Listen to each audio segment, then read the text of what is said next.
Okay, I'm back. We just talked to Bruce Blakey. Now, next up, we have the NFC South, who is governed by Ryan Smith. He's the analyst for that division. He's going to go ahead and give us his draft grades for his division.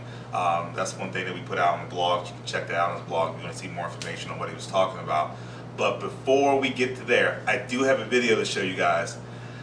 I hate I laughed at it, but I'm just going to head to the video.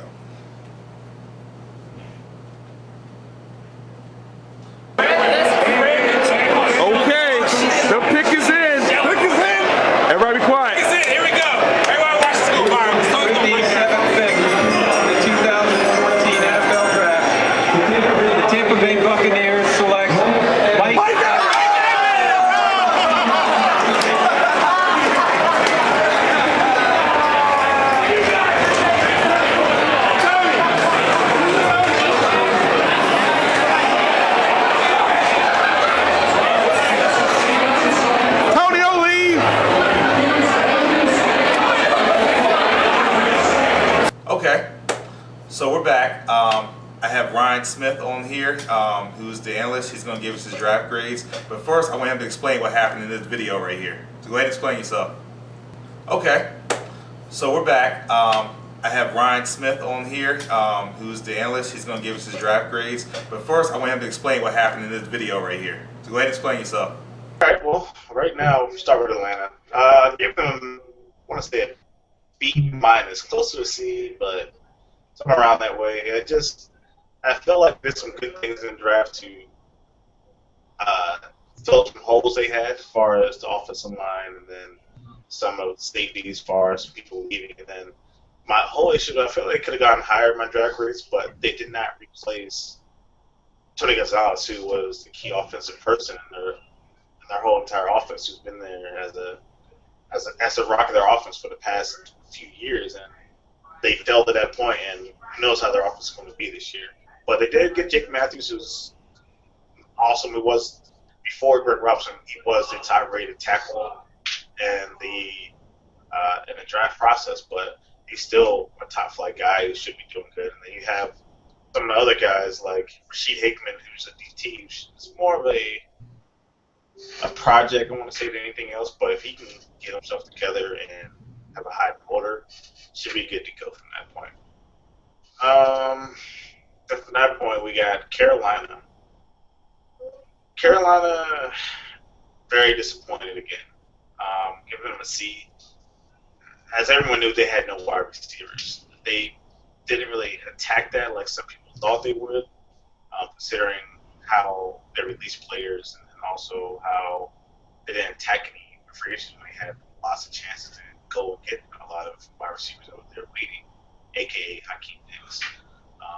But they're really going to miss Steve Smith a lot. But Kelvin Benjamin is a top-flight guy. He's one of the other top-flight rated wide receivers that's come out of Florida State.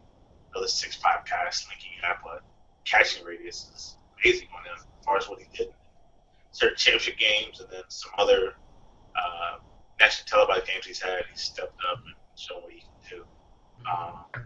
Okay. Well, you got two more. Let's go ahead and get these on out. All right.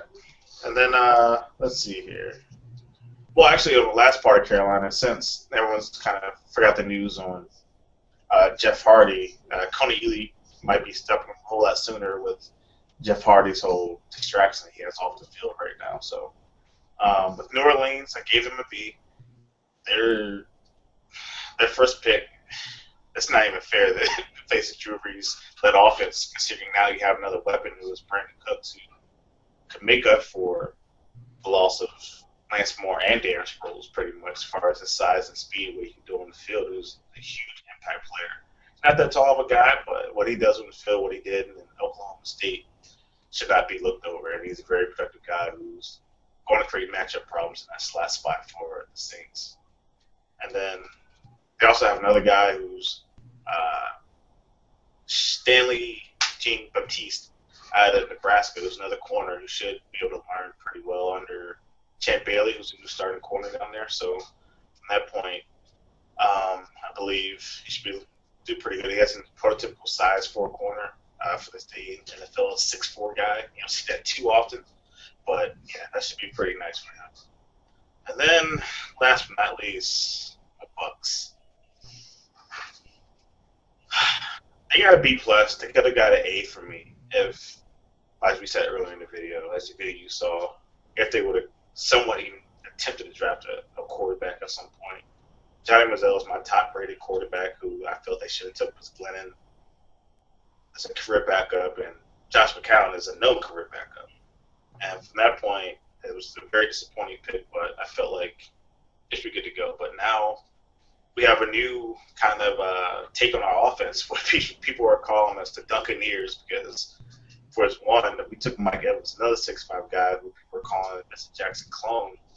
Does the same thing, so pretty much he's a faster Mr. Jackson, younger Mr. Jackson. All the same things with that catching radius that he has. And then that second pick, we took Austin Serafine Jenkins out of Washington, another 6'5" guy who is a red zone threat who people is going to have matchup problem with our offense, considering we have 3 6'5" guys, 6'6" guys in our offense.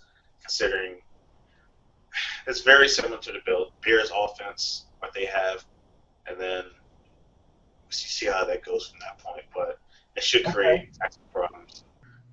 Well, Tony, I appreciate your time. We're going to go ahead and get up off of here. We're looking forward to see more of your blogs and see you on the show next week. Be ready for what anybody has to say about your division and your team. Sorry you didn't get Manziel. Yeah, we didn't get Manziel, but we got another Robert Herring guy, a 5'9" guy, another speed and space guy who should be working for our slot pretty soon. 7th round, they got 6th round guy who should step up and work for us. So we'll make up for it. Should be bad.